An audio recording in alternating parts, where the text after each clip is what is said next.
नमस्कार, बहुत स्वागत है आपका न्यूज़ 18 के डिजिटल प्लेटफॉर्म पर। मैं हूं प्रशांत कटारे और बात आज खास तौर पर चांदी यानी सिल्वर की करेंगे।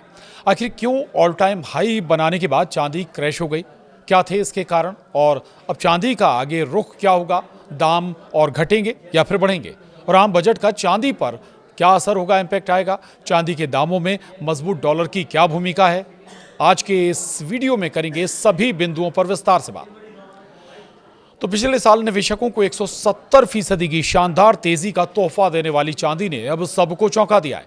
एक ही दिन में ऐसा जबरदस्त झटका लगा कि कीमतें रिकॉर्ड हाई से तेज गिरावट के साथ नीचे आ गई। एमसीएक्स पर चांदी 27% तक टूट गई और इसकी कीमत 3 लाख रुपए प्रति किलो से भी नीचे फिसल गई, जबकि सिर्फ 4 दिन पहले ही ये 4 लाख रुपए के ऐतिहासिक स्तर पर पहुंची थी।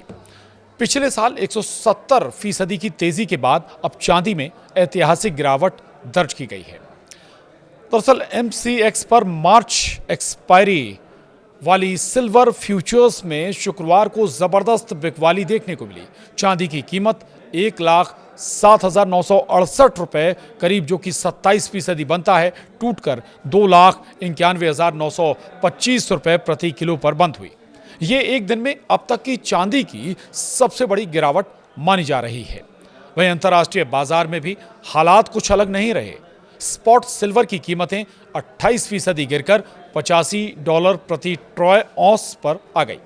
इससे पहले इसी हफ्ते चांदी ने $121.60 प्रति ट्रॉय औंस का रिकॉर्ड हाई छुआ था।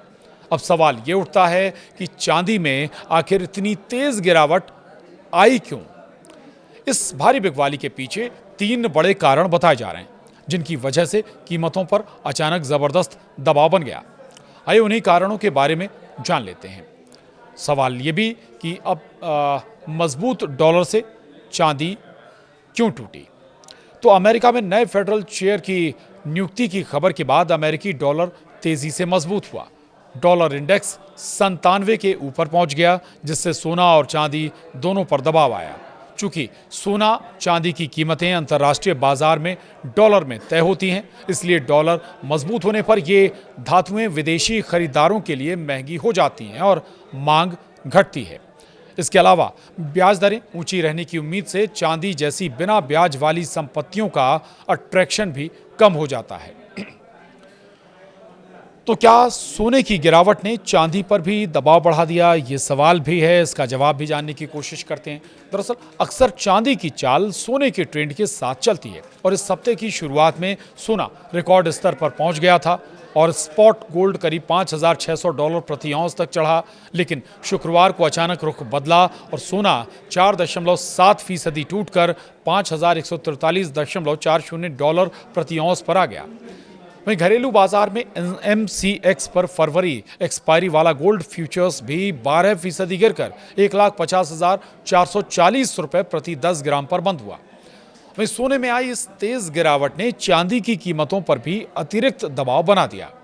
तो सवाल ये कि क्या मुनाफा वसूली से हुई ये बड़ी गिरावट है?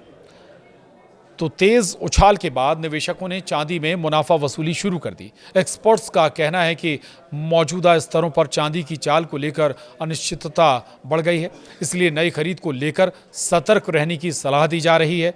जिन निवेशकों के पास पहले से चांदी है, उन्हें 3 लाख रुपए प्रति किलो से नीचे ट्रेलिंग स्टॉप लॉस रखने की राय दी गई है। हालांकि ये भी माना जा रहा है कि अगर तेजी बनी रहती है तो कीमतें 4,20,000 से लेकर 4.5 लाख रुपए प्रति किलो तक जा सकती हैं, लेकिन जोखिम पहले के मुकाबले अब कहीं ज्यादा है।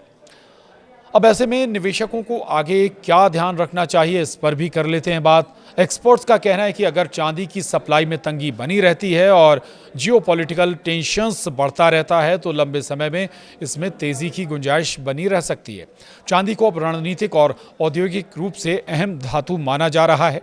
हालांकि इतिहास बताता है कि चांदी बेहद उतार चढ़ाव वाली धातु है, इसलिए कभी भी तेज करेक्शन आ सकता है।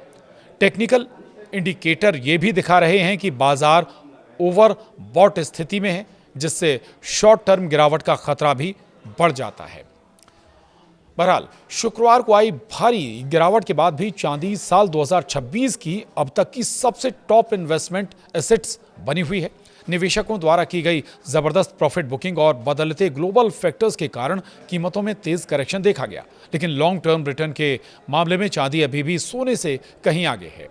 भले ही शुक्रवार को भाव गिरे हों, लेकिन 2026 में अब तक ईयर टू डेट चांदी ने निवेशकों को 50% से ज्यादा का बम्पर रिटर्न दिया है। साल की शुरुआत से अब तक के प्रदर्शन को देखें तो चांदी ने सोने के मुकाबले कहीं ज्यादा मजबूती दिखाई है, जिससे ये साल 2026 की अब तक की बेस्ट परफॉर्मिंग एसेट बन गई है। अभी सोने चांदी के दामों पर बजट का असर भी पड़ सकता है। इसका जवाब इस सवाल में छुपा है कि क्या सोने चांदी के दामों को कंट्रोल करने के लिए बजट में क्या वित्त मंत्री गोल्ड इंपोर्ट ड्यूटी घटाएंगी। दरअसल बजट 2026 को लेकर सराफा बाजार में इस समय सबसे बड़ी उम्मीद सोने चांदी पर इंपोर्ट ड्यूटी में कटौती को लेकर है। जेम्स एंड ज्वेलरी इंडस्ट्री को उम्मीद है कि वित्त मंत्री निर्मला सीतारमण इस रविवार 1 फरवरी को कस्टम ड्यूटी को वर्तमान 6% से घटाकर 3% या फिर 4% करने का ऐलान कर सकती हैं। अगर ऐसा होता है तो घरेलू बाजार में सोने और चांदी की कीमतों में एक बार फिर तेज गिरावट यानी गोल्ड सिल्वर प्राइस क्रैश देखने को मिल सकता है, जिससे गहनों की मांग में उछाल आने की भी संभावना है। वहीं कमोडिटी बाजार के दिग्गजों के अनुसार जो निवेशक सेफ एंट्री की तलाश में हैं, उनके लिए चांदी में 2 लाख से लेकर 2.5 लाख रुपए की रेंज सबसे बेहतरीन साबित हो सकती है। यानी 2 से 2.5 लाख के बीच जब चांदी आती है तब आप निवेश कर सकते हैं, अगर आप चांदी में निवेश का मौका तलाश रहे हैं। एक्सपर्ट्स के अनुसार चांदी की fundamental demand solar panel, electric vehicle और इलेक्ट्रॉनिक्स की वजह से अभी भी मजबूत है। अगर कीमतें गिरकर 2,50,000 के नीचे आती हैं तो ये लॉन्ग टर्म निवेशकों के लिए खरीदारी का सबसे सुरक्षित और आकर्षक लेवल हो सकता है। हालांकि अभी भी लगभग 3 लाख के आसपास चांदी बनी हुई है और जो एक्सपर्ट्स हैं वो ये कह रहे हैं कि अगर ये 2.5 लाख के आसपास आती है या 2.5 लाख से नीचे जाती है तो आपके लिए ये निवेश का वाकई बेहतर मौका होगा। तो चांदी से जुड़े मुझे लगता है कि तमाम जो आपके सवालात होंगे उनका आंसर या उत्तर आपको ज़रूर मिला होगा। थोड़ा बजट का भी इंतज़ार कीजिए और अगर वाकई चांदी 2.5 लाख से नीचे जाती है तो फिर ये निवेश का आपके लिए भी बेहतर मौका होगा। आज के लिए इस वीडियो में इतना ही। नमस्कार। वहीं कमोडिटी बाजार के दिग्गजों के अनुसार जो निवेशक सेफ एंट्री की तलाश में हैं, उनके लिए चांदी में 2 लाख से लेकर 2.5 लाख रुपए की रेंज सबसे बेहतरीन साबित हो सकती है। यानी 2 से 2.5 लाख के बीच जब चांदी आती है तब आप निवेश कर सकते हैं, अगर आप चांदी में निवेश का मौका तलाश रहे हैं। एक्सपर्ट्स के अनुसार चांदी की fundamental demand solar panel, electric vehicle और इलेक्ट्रॉनिक्स की वजह से अभी भी मजबूत है। अगर कीमतें गिरकर 2,50,000 के नीचे आती हैं तो ये लॉन्ग टर्म निवेशकों के लिए खरीदारी का सबसे सुरक्षित और आकर्षक लेवल हो सकता है।